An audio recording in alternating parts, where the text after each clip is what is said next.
Hello, my name is Ryzen Hazen. I'm a Dodeus student living overseas in Ramstein, Germany. Earlier this year, I was very fortunate to be able to meet and talk to the First Lady, Dr. Joe Biden, at a round table discussing the very different life of a military child compared to those in the States. Although Dr. Biden and I are two distinctly different people, we share a lot in common. We're both look for the best interest in others. Now, I would like to introduce, thank you. Thank you, Ryzen. You know, when you joined us back in February, I felt like I knew you from the first words you spoke. You're open and funny and sincere. In fact, it doesn't surprise me at all that you managed to make friends when your family moved to Germany despite not speaking any German. And then you became a mentor so that you could help others feel less alone. It's that resilience and heart that makes military kids like you so special. So thank you, Ryzen, for joining us today.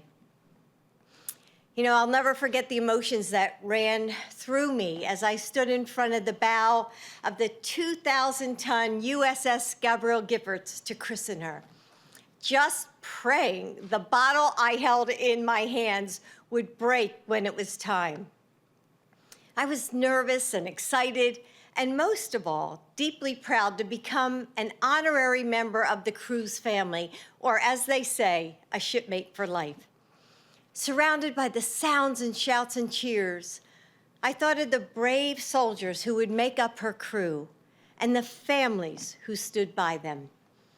I felt a touch of longing in that celebration, knowing that when the time came to bring this ship to life, spouses and children's parents and siblings would stay behind, but a piece of their hearts would sail away.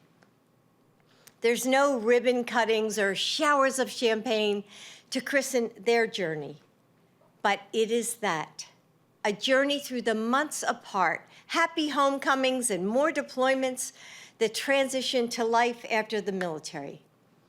In that moment, the Giffords seemed to represent our entire armed forces. Anyone could look at its bridge, its bow, its towering mast, and know this ship will be steady in the harshest winds, strong enough to cut through the most violent seas, able to withstand any storm. And yet, so much of its power is unseen beneath the waves. The engines, the anchors, the rudder that gives it direction and purpose. The families of our service members and veterans, the caregivers who lift up our wounded, ill, and injured, the survivors who grieve those we've lost. You may not wear a uniform, but you serve and you sacrifice for us all. Military families are as critical to our national defense as a rudder is to a ship, and we must always act upon that truth. Today, we write the next chapter of a White House initiative that First Lady Michelle Obama and I started 10 years ago, joining forces. This work is personal to me. Is it because of my dad? He was a Navy signalman in World War II and went to college on the GI Bill. His love for this country was a part of everything he did. And he inspired us, his 5 daughters, to see America through his eyes. Or because of my son, Bo, when he joined the Delaware Army National Guard, you know, I felt the unique pull of both incredible pride and concern that every military mom knows so well. Or perhaps it's because of my grandkids. When Bo served for a year in Iraq, I saw how his children navigated his deployment. And I often wondered how people so small could be so strong. Without a doubt, being part of this military community has shaped who I am. But that's not why we're here today.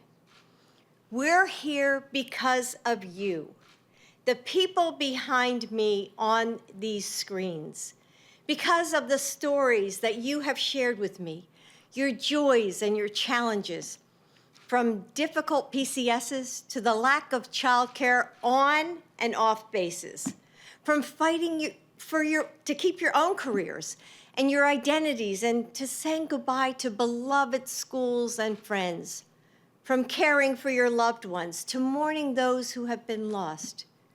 You are the rudder that steers our military. And supporting your physical, social, and emotional health is a national security imperative. Every parent knows that when your child is hurting, nothing in your world is right. When your spouse is at home trying to make ends meet, or torn between taking care of your children and keeping a job, your heart breaks with them, no matter how far away you are. Our troops love their families with all that they are. Service members cannot be focused on their mission if their families don't have what they need to thrive at home. And we can't expect to keep the best and brightest if our service members are forced to choose between their love of country and the hopes and dreams they have for their families. We have an all-volunteer force, and it continues only because of generations of Americans who see the honor, dignity, and patriotism of this calling. How can we hope to keep our military strong if we don't give our family survivors and caregivers what they need to survive? If we don't act on our sacred obligation? And that is why we're here today and what joining forces is all about. During the Obama-Biden administration, we made a lot of progress. And most of all, I'm proud that we helped lift up the stories like the ones I heard from those on the screens behind me. And now we're ready to do more. So here's what you're going to see us do over these next few years. We're going to focus on military family employment and entrepreneurship. Before the pandemic, the Department of Defense estimated that the military spouse unemployment rate was about 22%. Spouses, all of you deserve opportunities to do the work you love, whether that means keeping your job when you move from base to base or owning your own businesses. And we need to make sure that you can get quality childcare when you need it, so that you don't have to feel like you're choosing between your job and taking care of your kids. We're going to work on education for military children. There are more than 2 million kids whose parents are service members, National Guard, reservists, or veterans. Our schools want to support all students, but they don't always know how to do so. We're going to work with educators and our government partners to make sure that you, our military-connected kids, have what you need to succeed. And finally, we're going to work on military family health and well-being.